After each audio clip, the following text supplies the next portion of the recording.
नमस्कार स्टूडेंट्स, कैसे हैं आप सब लोग। आज हम क्लास 10th का वीडियो लेकर के आए हैं मैथ का एक्सरसाइज 1.3 के पहले बता दें बच्चों कि 1.1 1.2 आप लोग को पढ़ा चुके हैं। पिछले वीडियो में प्लेलिस्ट में होगा, उसको देख लीजिएगा।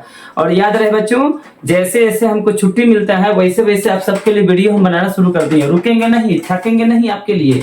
और हम जो है बहुत जल्द जो है मतलब आप लोग के लिए हम लाइव की व्यवस्था कर रहे हैं, है ना। तो देखिए एक्सरसाइज 1.3 में जो क्वेश्चन है ये बहुत इंपॉर्टेंट है बच्चों, VVI4 क्लास 10th के लिए। क्लास 10th के परीक्षा में ये क्वेश्चन बहुत आता है और कहा गया है ना कि क्लास 10th के मैट्रिक परीक्षा में ये क्वेश्चन जो बच्चा नहीं बनाया वो 5 नंबर का लॉन्ग क्वेश्चन होता है।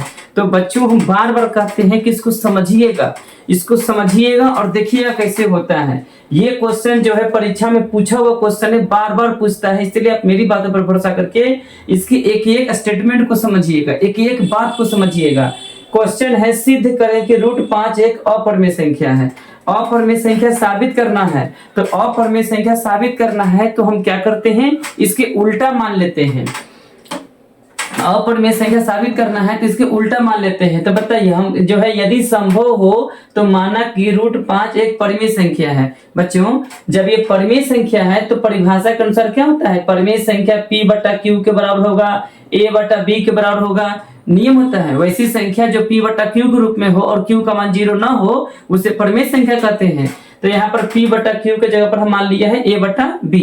तो जब जो है परिमेय संख्या है तो इसलिए होगा दोनों तरफ वर्ग कर दिया, √5 का वर्ग A/B का वर्ग, तो √5 का वर्ग हो गया खाली 5 और A/B का हो गया A² जब जो है √5 का स्क्वायर किया तो खाली 5 बराबर A² भागा से गुना में गया तो कहेंगे कि B² बराबर A²/5। देखिए ना ये वाला जो है ना यहाँ पर लिख दिए हैं कि A² बराबर 5B²।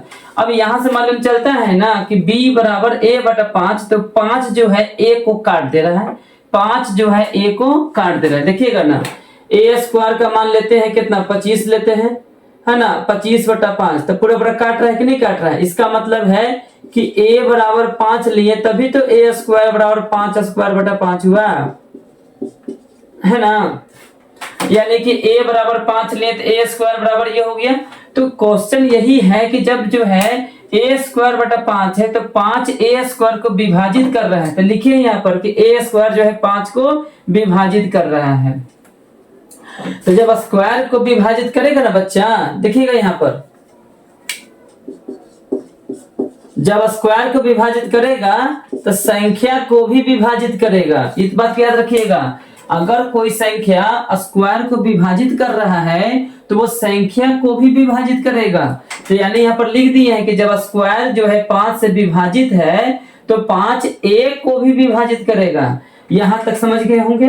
अब हम जो है A बराबर 5C लिख सकते हैं। A बराबर 5C की मतलब 5 को भी विभाजित कर रहा है, तो A बराबर 5C। जब A बराबर 5C लिख सकते हैं जहां C एक पूर्णांक है, अब A के इस मान को समीकरण 1 में रखने पर, तो समीकरण 1 में रखिए A² बराबर 5B² है ना बच्चों, तो एक जगह पर 5C रखिएगा, एक जगह पर 5C का स्क्वायर बराबर 5B, तो 25C² बराबर 5B²। तो गुना से भागा में गया तो क्या हो जाएगा, B² बराबर 5C², ये हो गया। यहाँ से C² गुना से भागा में, C² बराबर B² 5। अब देखिएगा ना यहाँ पर 5 जो है B² को विभाजित कर रहा है, जैसे यहाँ पर किया था ना वैसे ही 5 जो है B² को विभाजित कर रहा है। तो जब स्क्वायर को करेगा तो संख्या को भी करेगा। अब एक बात समझ में आता है कि यहाँ पर भी 5 है और यहाँ पर भी 5 है। इसका मतलब है ना कि दोनों में हम देख रहे हैं कि उभयनिष्ठ जो है गुणनखंड दोनों में, इसमें भी और इसमें भी उभयनिष्ठ गुणनखंड 5 आ रहा है। तो यानी A और B का कम से कम एक उभयनिष्ठ गुणनखंड 5 प्राप्त हो रहा है। बच्चों ये जो है ना 5 प्राप्त हो रहा है ना, तो परिमेय संख्या में कभी प्राप्त नहीं होता है। यह हमारे कथन का विरोधाभास कर रहा है कि कैसे 5 दोनों कथन का हो सकता है।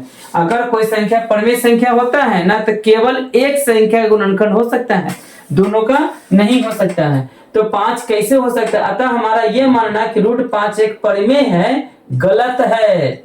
जब ये गलत है कि प्रमेय नहीं है, तब ये क्या हो गया, अप्रमेय हो गया।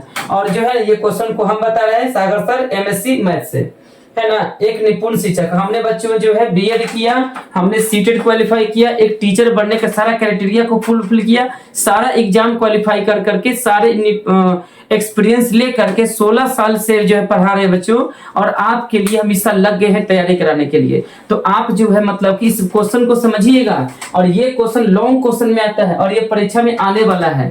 तो कैसा लगा ये क्वेश्चन, समझ में आया नहीं आया? अगर नहीं आया होगा तो वीडियो को पीछे करके देख लीजिएगा कि मतलब जब प्रमेय संख्या अप्रमेय बताना होता है तब उसको उल्टा मान करके धीरे धीरे हम इसको करते हैं, ठीक है। तो बढ़िया से इसको एक बार जो है समझ लीजिएगा बच्चों कि कैसे ये बना। ये 5 नंबर का क्वेश्चन है, इस क्वेश्चन को समझ करके और कोशिश करिएगा कि सारे क्वेश्चंस को हम बढ़िया से कर लें।